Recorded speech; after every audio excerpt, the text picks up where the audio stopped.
Hi dear audience, hope you would be fine. In this video we would be discussing Plato's concept of poetry. It's very interesting. Before going to proceed, keep in mind that Plato himself was a poet. And of all the knowledge, the greatest teacher is considered as the Socrates. Socrates, the man of wisdom, living wise man. He was named as the living wise man in his life, and it is also myth or truth that he has been poisoned on the name of speaking the truth.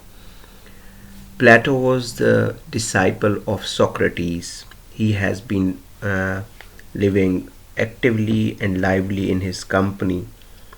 uh, Plato himself was a poet, but interestingly he is against the poetry. So uh, it is said that Plato is, the whole Western philosophy is more footnote to Plato, means all is the extension of Plato's philosophy and his understanding about the world. We would be discussing some general introduction of Plato and then his academic contributions in the Greece, means he founded the academy in the Athens, and then his how he used to question the things, means dialectical method of pursuing the truth. We would be talking about this. We would be talking about the realm of the pure forms and ideas, that how we extract the knowledge, how we gain the knowledge through the forms, or the knowledge extracted through forms is trustworthy or not, and what is the conception of poetry. We would be talking about this, and in spite of being what he treats with the poets, and how he reason against the poetry. He is of the view that poetry appeals to the inferior part of our souls, means it is more the appetitive nature. It is more a misleading phenomena. Therefore he says that a poet should not be permitted in the republic was basically the concept of a political sense, means where there is a government, means what we are nowadays calling as the modern state, that was more supposed to be as a republic, that was defined and propagated by Plato.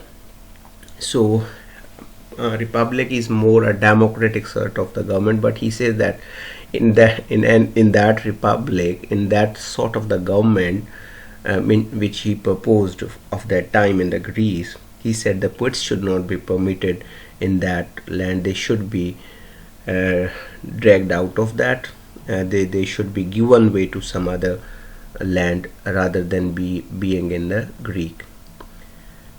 So it is widely acknowledged that the Greek philosophers Plato laid the foundation of the Western philosophy. In my previous vlog, I also have talked that Plato is considered as the foundational figure of the Western philosophy.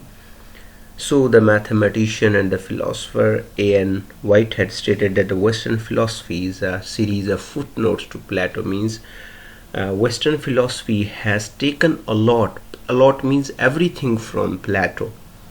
Plato was from Greece, so all knowledge and philosophy of the West has been coming from Greece, who indeed gave the initial formulation to the most fundamental questions. For example, how we can define goodness and virtue.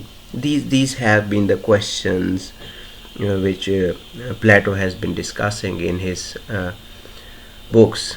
How do we arrive at the truth and knowledge? I mean, basically, what is the truth? What is the knowledge? What is the connection between the soul and the body?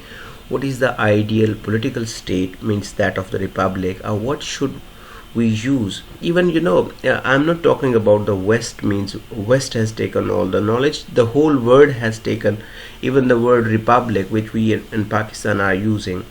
That's a Greek word. So means Plato has preached or proposed this concept of the republic.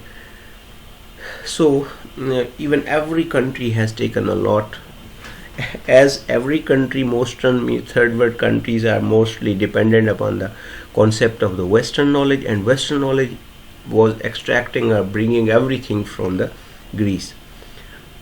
So Plato answers to this: what is literature, what are arts, what is the nature of the language. Plato's answer to these questions are still disputed. Yet the questions themselves have endured. Means uh, he was, to some extent, he has created some troubles as well, still out of which we cannot come out. We are living. Means if we are taking the things of structuralist, post-structuralist and deconstructionist perspective of understanding of the world, where we think that nothing is constant except change, means things are going to change, perspectives are going to be changed, reality is relative. So he has he is against all these modern philosophies. So therefore he has created problems for a modern man. But however, he just thrown the first stone in the stagnant water. He developed the habit of asking questions. So therefore he is regarded as for this habit. So at the age of 20, like many other young men in the Athens is the the capital of Greece. So it is said that Socrates used to one of this is the charge against Socrates, that he misled the young generations. Mean the young people used to sit in front of Socrates, and they the whole day they keep on listening the philosophy of the Socrates. Therefore it is said that the government of that time considered that he is misleading the young generation. The young generation should be more soldier like, they should be more practical, they should not involve themselves into the philosophy or the imaginations of the philosophies. Therefore it is said that on this charge he was poisoned. Similarly, like the other Athens in the age of 20, Plato fell under the spell of the controversial thinker and the teacher Socrates. In a story later to be recounted in Plato's Apology, Socrates has been hailed by, means he himself is naming the Socrates as the oracle at Delphi, means as the wisest man alive. Delphi was basically their religious, as we have church, we have mosques. Therefore, the similar structures building was considered as a Delphi, where the oracles are. Oracles means the prophecies from by the god were used to be delivered to the holy men, or to the householder of that Delphi. So it was he has named that he was regarded as the wisest man alive on this universe. He devoted his life to the pursuit of knowledge, means Plato, wisdom and virtue, using a dialectical method of questions. If you read his any of book, there are, for example, Plato would assume himself as the role of a teacher, and imaginary there would be two students. One would be the Socrates, other would be the for example, and it can be ABC or whatsoever. So Socrates would stand up as a disciple and say, okay sir, what's the death? Then Plato is going to speak on that. Death is this, and then the other student, that would be the imaginary student, and he would stand and he would say, okay, what's the life and death, and what is the death and life? Does man die or not? Similarly, like these philosophic questions he has been answering in his books. So dialectic means conversing, dialogue form. So he used to teach, means he used to answer his first he raised the question, and then he used to answer those questions in the form of dialogic conversation. So who claim to be wise and who profess to teach a wide range of people, including rhetoricians, poets, politicians and artisans, felt the razor edge of his intellect, that was very wise man, which determined the conventional views of goodness and the truth. Eventually he was tried on a charge of impiety and condemned to death in 399. uh, sorry, I'm talking about Socrates. So all living in his company, he got the idea of this Socrates. After the death of his reverend masters, Plato eventually founded an academy in the Athens. But I'm not wrong with his statement. His means the converse, the Plato's method was also the same, very same like of the Socrates. So, with one more word, I just want to make the clarification with this. The word academy in the Athens. Academy was used to be nowadays we are using the academies, academy. Academy basically is the Greek word which means where the intellectual people sit and talk. So academy is a very Greek word and it has been founded in the Athens. But nowadays we are using it for our tuition centers or like that. So most of Plato's philosophy is expounded in the dialogue form, using a dialectical method of pursuing truth by systematic questioning of received ideas and opinions. Means dialectic means derived from the conversation, dialogy. So both of Socrates and Plato, they have been the very similar in dialogic method of questioning and answering. Socrates is usually cast as the main speaker. The canon attributed to the Plato includes 35 dialogues, means what Plato has spoken on the 35 dialogues and 13 letters. The early dialogues are devoted to exploring and defining concepts such as virtue, temperance, courage, pity, justice, all these. Like this means on any of these topics he might be speaking. And the major dialogues of Plato, middle period, Gorgias, Apology, Phaedrus, Symposium, Republic, move into the realms of epistemology. Epistemology means the knowledge, theory of knowledge, metaphysics, political science. All these they are very in depth in all to today's theories, modern theories, and art. What unifies these various concerns in Plato's renowned theory of forms? We majorly would be talking about the forms and the poetry, which he sees the similar world of objects which surrounds us. Means forms are what which are around in the physical forms outside of us and real, but as dependent upon another world. Means the realm of the pure forms, ideas which we can know only by reason, not only by our bodily sense. For example, he is of the view that these physical forms are immature. They are not give us true knowledge to the truth. They are imitative of some another idea. So to reach an idea, to reach the original idea, we need to use reason, not the imagination. So as the poet used the imagination, so he imitates this idea, and the other one who is coming, he would be imitating this idea, and then ultimately by this imitation the process of creation takes place, but it is misled from the truth and the reality. So Plato says that the qualities of any object in the physical world are derived from the ideal forms. Means, for example, it was the idea of the god to create such a world. Means ideal forms. So ideal forms are coming some superior orders to which we are unknown to that. For that we used use reason rather than our senses. So there are two types of reality, which is one reality comes through our senses and other comes through our reasons. The third one definitely comes through our senses and reason. So here he is of the view that as the poet use only imagination and he imitate the physical forms of beauty, therefore he is unable to reach to the original or ideal form. For example, an object in the physical world is beautiful because it partakes of the ideal form of beauty which exists in the higher realm.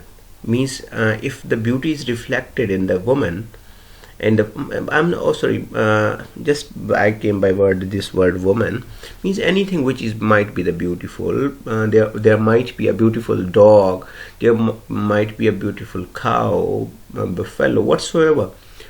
So he says that, sometimes young kids used to hold the lamps, so they seems very beautiful. So there are different forms of beauty in this world. So they say that if a poet is going to see that beauty, that beauty has been derived from a higher order by the god. So the poet is just going to perceive the reality from the senses which he is looking from his eye or touching from his hand, but he is not aware of from where it has been coming. So that's higher realm means the metaphysical world. And so with the tallness, equality, or the goodness, which Plato sees as the highest of the forms, all these means we measure the beauty through what? Tallness, equality, goodness, this and that, from the colors. So these forms, these are forms of the beauty, for which we use the senses, not our reason. The connection between the two realms can be best illustrated using the example from a geometry. He says that if we use the physical objects for drawing picture, for example, if by putting my finger, I putting my finger on the page, I draw a line. That line would be to some extent scaling, but it would not be as plain and as symmetrical as if I draw with the geometry. So he says that, so they are imitation to some extent, but not they are close to the precision and precise beauty. Precise beauty means more accurate, more original, more focused one.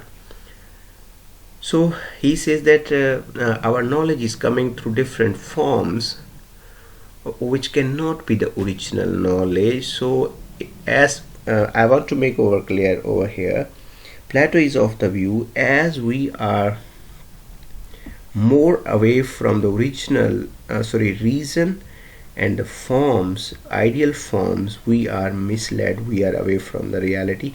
So in our whole life we keep on moving towards that ideal forms of beauty.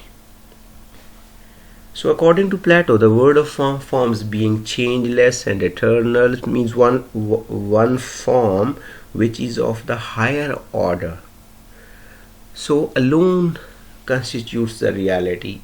As this is the word of physical objects, it is the word of essence, unity, universality, means that word of forms, where the physical word is, I might be, in a very simple words, I may make you understand the idea of the forms.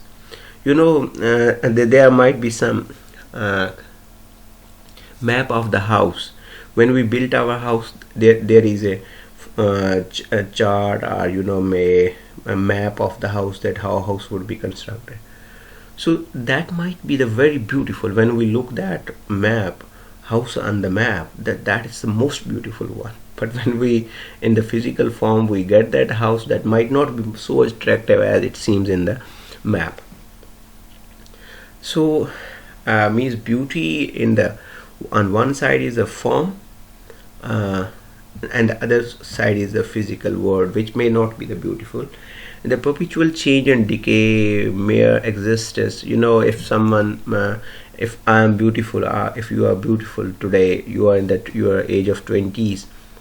After 40 years, you would be of no use. Your beauty would be going to die. So definitely, it means that you are not beautiful. So with this multiplicity and particularity, a central function of the theory of the form is the unity groups of the objects and the concepts in the world by treating them as belonging to a class, or by referring them back to a common essence, and thereby making a sense of our innumerable diverse experience. So here he gives a very renowned example of the myth of the caves, means they were the people. For example, if sun was useful for someone, then it might be the destructive one for the other. So it would be difficult for you to understand. Therefore, I would be using the other example of imitation by the forms. So what he says that poetry is what sort of form, means he takes that poets are away from that original idea of the form.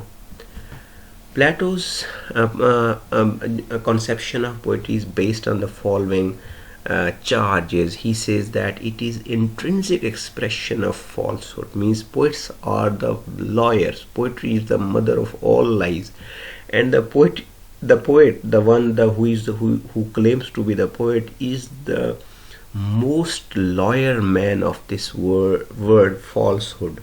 He speaks only lies. A poet. He says that it is intrinsic, and interestingly, it is that Plato himself was a poet, but he was against the poets. It is intrinsic operation into the realm of imitation, means the first-hand experience or the first activity which a poet performs. That's the practice of imitation, operation of imitation, and that means totally a falsehood idea. Uh, its combination of a variety of functions, means it create a lot of functions somewhere. Just for example, here is a verse from, it might be a verse, so it is going to create a rhyme scheme, it is going to create an idea, it is going to create a tragedy, it is going to be seriousness, it is going to create the picture of beloved and this and that. So a single line has many variety of functions. Definitely he is of the view that anything that has multiple function, that might be of lesser value, that might be of inferior quality. And then he is of the view that it appeals to the lower aspects of the soul, such as emotions and appetite. Means definitely he considered reason as a higher order of qualities, and to emotion and appetite he considered it as a aptitude, a quality of lesser value and a worth. And then he is of the view that its expression of irreducible things, means nonsense, particularly with the multiplicity rather than the unity. So the notion of imitation, in fact, complements truth as the basis of Plato's opposition of the philosophy and the poetry. Means he was against. In the book 10, poet held up as the sophist, means marvelous and handicraft who can make the anything. Here I would be giving the example. And what the poet imitates is of course the appearance, not the reality of things. Means there is a some sort of carpenter's examples, means he get an idea. Plato elaborates his famous triad. We find three beds, means bed on which we sleep, one existing in nature. So one idea which is existing in nature is not visible to me, is not visible to anyone. That only can be extracted through reason, even not by only a simple reason, by the higher order of reasons that can be the of the saints. Men saw the aeroplanes flying in the air. He saw the birds flying in the air. So flying in the air was an idea, so that cannot be perceived by every man. So to this sort of means the existing in nature. All ideas exist in nature. They cannot be perceived by every man, and when they are perceived, then when they are formulated, then it becomes an imitation. Then there are multiple copies. For example, I elaborate it with this example. that the idea of flying in the air was lying in the nature, means birds used to fly in the air. Then it hit to the brain of the mind of the man, and he made aeroplanes. Now, you imagine how many aeroplanes with different shapes and structures are flying in the air. So all these flying aeroplanes though use a similar idea, but they are not flying like a sparrow in the air. So he says that the one idea remains in the nature which is made by God. So another which is the work of the carpenter, and the third the work of a painter or a poet. Means he prefers that even the person who made it by in practical sense through the wood, that is to some extent more preferable, and the poet made it in the air without painter or the poet used it just by colors. Hence the carpenter imitates the real bed, and the poet painters or the poet imitates the physical bed. The poet's works then, like that of the rhapsode, is the imitation of an imitation, means imitation of an original imitation. It is thrice removed from the truth, means poet who is I used to play this example in my classrooms as well. Means we give some sort of a line or an idea to a student, and then he used to convey that idea to the other boy, and then the same. And after the change of 30 people, for example, if it was said by originally to which I said to the student number 1, I said that do not come to the university tomorrow, there would be the emergency. So by the end of the 30 boys, it was like this, that tomorrow would be books would be distributed in the university, so do come early. So means by just transmission of the imitation, and the ideas keeps on changing. Therefore, to some extent, he is all right as well. But word cannot be stagnant. Word always keeps on moving. Though imitation can be the misleading, but it may be maybe more charming as well. It may lead to some your good happiness as well. So in political terms, poetry, he is of the view, Plato charged that poetry is the greatest crime in its refusal and inability to confine itself to one kind of task. Means he says that poetry does not focus man's on one task. Plato argues that the same man ought not to imitate many things. Any poetic imitation involving manifold forms means he might be using different forms, which may be misleading, and seems, says the Socrates, be ill-suited to our polity. Means a person who uses a lot of things, he might not be the polite, he might be the decisive one, because there is no twofold or manifold man among us. For example, we say that this man is expert in many things, therefore he might be the cheater. So like this, they were of the idea, and since every man does have one thing, therefore should be the Plato then arrives at the renowned passage using the banishment of manifold poet. He says that if there is a poet, he used manifold things, then he should be brought out of my state. This is the line from his text. If a man who was capable by his cunning of amusing every kind of the shape and imitating all the things should arrive in our city, bringing with himself a poem which he wished to exhibit, means that his poetry should be brought to our city, we should fall down in front of him and worship him as a holy and wondrous and delightful creature, but should say to him that there is no man of that kind among us in our city. You are the only one. So the people, rest of the people in our city are not like you, so it would be good for you to move to some other land. Nor it is is it lawful for such a man to arise among us? Means even you cannot stay over here in our state, as no one is like you in our city, and we should send him away to another city after pouring Maria down over his head and crowning him with the fillets of the wolves and fools and making him out of our state. So he there might be searching such poets because he was of the view that the poet mislead.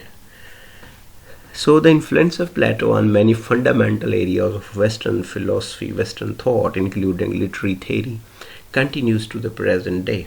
First and foremost has been the impact of the theory of forms, means how we extract the meaning. In response to the his theory of forms, Sashor says that he is of the view that we are not getting the meaning through the words. We are not getting the meaning from the forms. So meanings are come outside of the text. So how we are able to conjoin or create an analogical pattern between his theory of forms and Sashorian philosophy, then post-structuralism and deconstruction. So discredit through this may have been since the time of Aristotle. It is nonetheless exerted a powerful attraction through its implication that the word was a unity. He was focusing on that the word is the unity, while actually the word is not like that.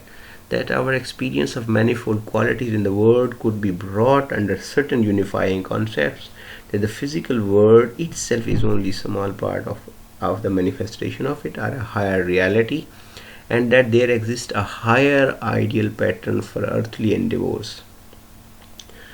Some of these elements have been integral in the both Judeo-Christians and Islamic theology and philosophy. Even in Christianity, I am not speaking in against any sort of religion. Means one of my friends says that he is Catholic. So he used to say a Catholic would not going to change his place. For example, if something is lying over here, a Catholic would not change the position of that place from already one to the next one. He would say that if this thing has been lying since 100 years over here, it might be some will of God for it to be placed over here. So he says that means a Catholic are a very fundamentalist, take 100 years to change his ideology and the brain from the existing patterns. So the distinctions between reason and the sense, reason and the emotion, soul and the body, while not original to Plato, continued through his influence to provide some of the basic terminology of philosophical or religious thinking. Plato's impact on the literary critics and the theorists has embraced many issues, like the doctrine of imitation. Whenever there would be the name of imitation, then definitely Plato's mind, the name of Plato would be coming in the mind. The educational and the didactic function of the poetry, the place of poetry in the political state, and the questions of censorship, means the poets should be censored in the state. The treatment of poetry as a species of rhetoric, means rhetoric is such a dialogue which have impressive and persuasive sort of devices that are used in the rhetorics, and the nature of the poetic inspiration and the opposition of poetry to various other disciplines and dispositions such as philosophy, science and reasons and mechanisms. And this is very important, that we are still grappling with the problems laid down by the Plato. He himself interestingly was a poet, but he was against the poet, and I have counted the reasons on which, as he conceives or perceives the poetry as an appetite to the lesser emotions. Therefore he says that however by the end of this video, we are able to conclude that he is of the view that forms lie to understand the knowledge, to understand means the beauty. There are two types of beauty, understanding of beauty. One is through the forms, that is of lesser order, and the other is of from the reasons and the ideal pure forms, that would be the beauty of essence, that would be the permanent. So we should rely for attaining the beauty, understanding the beauty through pure forms rather than imitation. So pure forms lies in the nature. Forms means some charts, some underlying inherent patterns. For example, by this form, I would be going to make you understand. Uh, you might have seen leaf on the trees. So he says that a leaf is basically transient, and leaf is is for one season. So what how is the structure of the leaf? That structure, that beauty has a form, and that form is coming through nature. Every man has a means every man has a form, but man's physical form is transient. But how, on which patterns God is creating, like DNA pattern, uh, how the God creates the eye of the man. So all this beauty of the man, uh, and God created different beauties through the man. So they are managerial plans in the forms are held by God. So to understand those ideal forms, man needs reason, not the senses. So he says that any of our knowledge, or any person who believes on the knowledge of senses, it might be the foolish one, or might be the imperfect one.